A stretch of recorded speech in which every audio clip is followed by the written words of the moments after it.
Hi, it's Storytime with Jocelyn, and today we have a special story for Christmas, a lot of people's favorites. We're going to read The Polar Express today. So let us get started. Jocelyn, are you ready? She just came home from school, so we're going to get started so she can go have her nap time. So, let us begin with The Polar Express, written and illustrated by Chris Van Allsburg.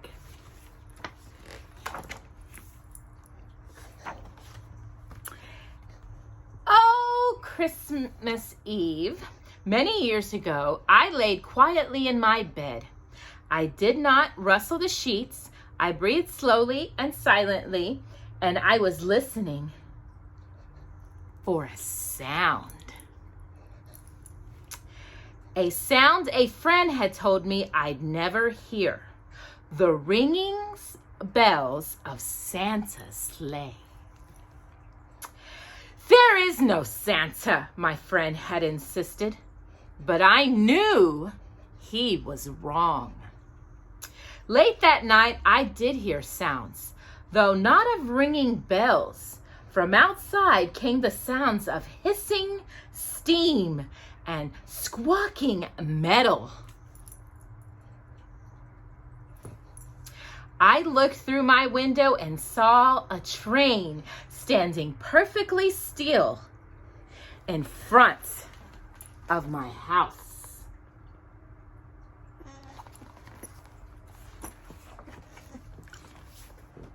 It was wrapped in an apron of steam. Snowflakes fell lightly around it. A conductor stood at the open door of one of the cars. He took a large pocket watch from his vest, and then he looked up at my window. I put on my slippers and my robe, and I tiptoed downstairs and out the door. "All aboard!" the conductor cried out. I ran up to him. "Well," he said, "are you coming?" "Where?" I asked. "Why, to the North Pole, of course," was his answer. "This is the Polar Express." I took his outstretched hand and he pulled me aboard.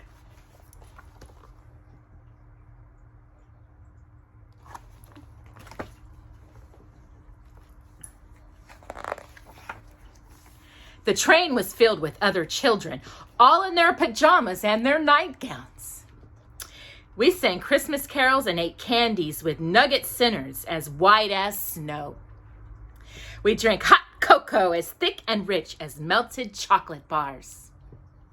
Outside, the lights of town and villages flickered in the distance as the Polar Express raced northward. Jocelyn.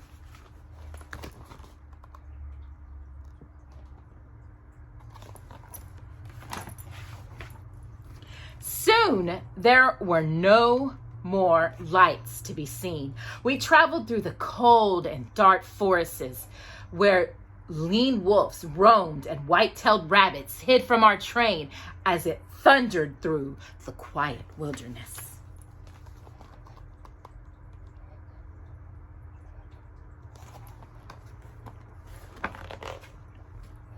We climbed mountains so high it seemed as if we were scraping the moon. But the Polar Express, Jocelyn, it never slowed down. Faster and faster we ran along, rolling over peaks and through valleys like a car on a roller coaster. Can you spot the Polar Express?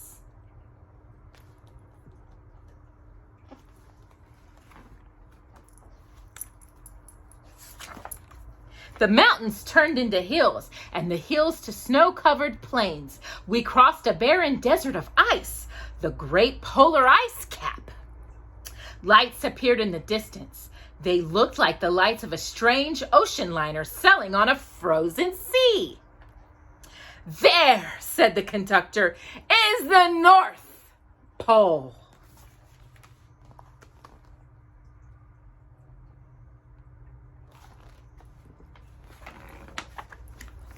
The North Pole.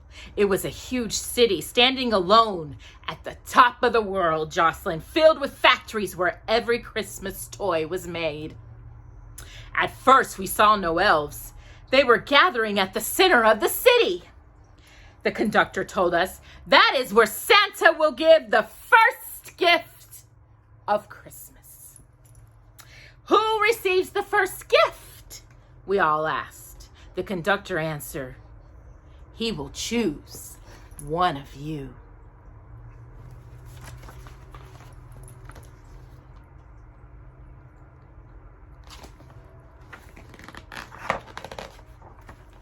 Look, shouted one of the children, the elves.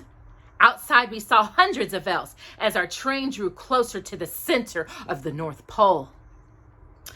We slowed to a crawl. So crowded were the streets with Santa's helpers, Jocelyn. When the Polar Express could no longer go further, we stopped and the conductor led us outside. Very crowded.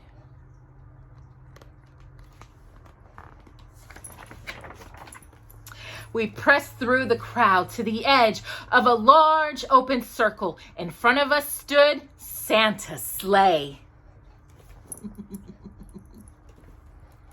The reindeer were excited, Jocelyn.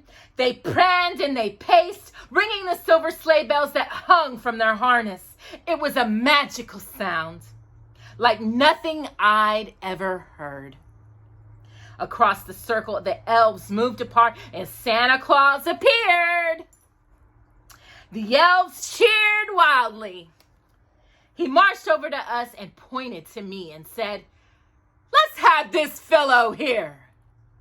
He jumped into his sleigh. The conductor handed me up. I sat on Santa's knee and he asked, now what would you like for Christmas?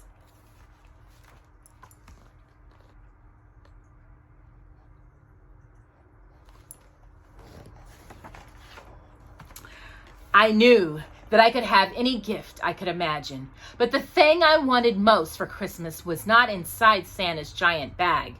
What I wanted more than anything, Jocelyn, was one silver bell from Santa's sleigh. When I asked, Santa smiled. Then he gave me a hug and told an elf to cut a bell from a reindeer's harness. The elf tossed it up to Santa and he stood holding the bell high above him and he called out, the first gift of Christmas!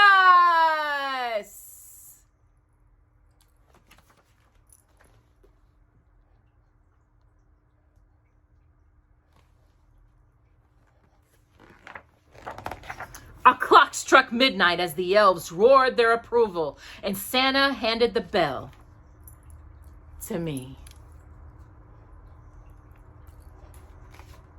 And I put it in my bathrobe pocket. The conductor helped me down from the sleigh, and Santa shouted out the reindeers' names and cracked his whip.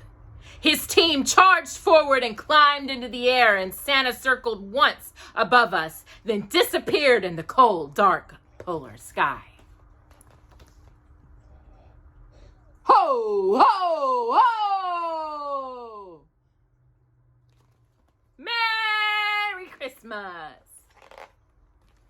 As soon as we were back inside the Polar Express, the other children asked to see the bell. I reached into my pocket, but the only thing I felt was a hole. I had lost the silver bell, Jocelyn, from Santa Claus's sleigh. Let's hurry outside and look for it, one of the children said, but the train gave a sudden lurch and started moving. We were on our way home.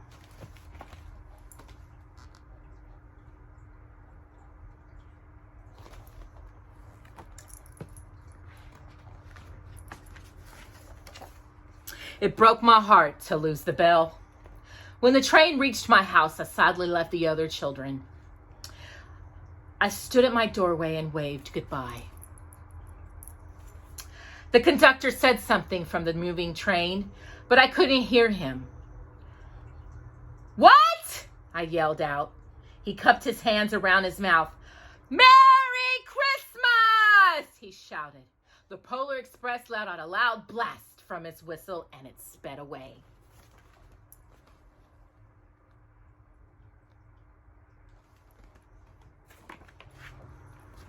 On Christmas morning, my little sister Sarah and I opened our presents.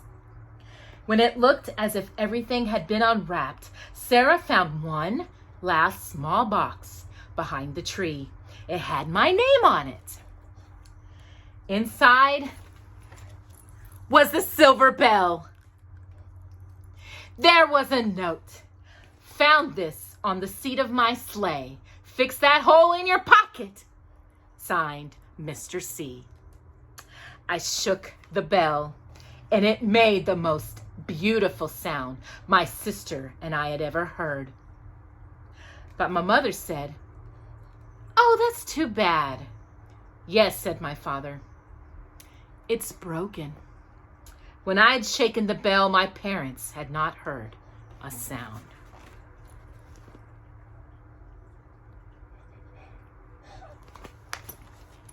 You hear it, don't you, Jocelyn? Yeah, that's my smiler.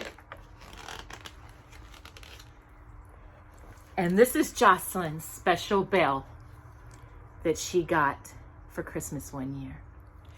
And it has the golden ticket for the Polar Express. And I am going to play that bell for you because I know that all you kids out there still believe.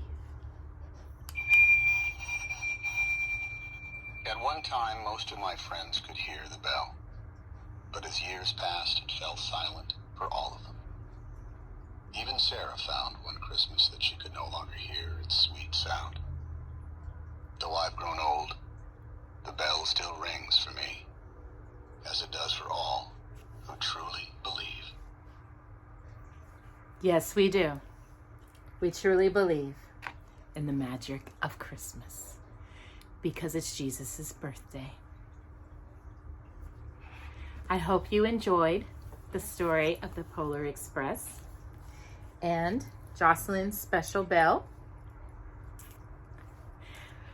And I hope you will join us next week on Friday. We will be doing the Christmas story about when Jesus was born. And Tuesday, we will be posting our special edition for winter, the dolphin. Have a blessed week, and we will see you hopefully real soon. Bye-bye.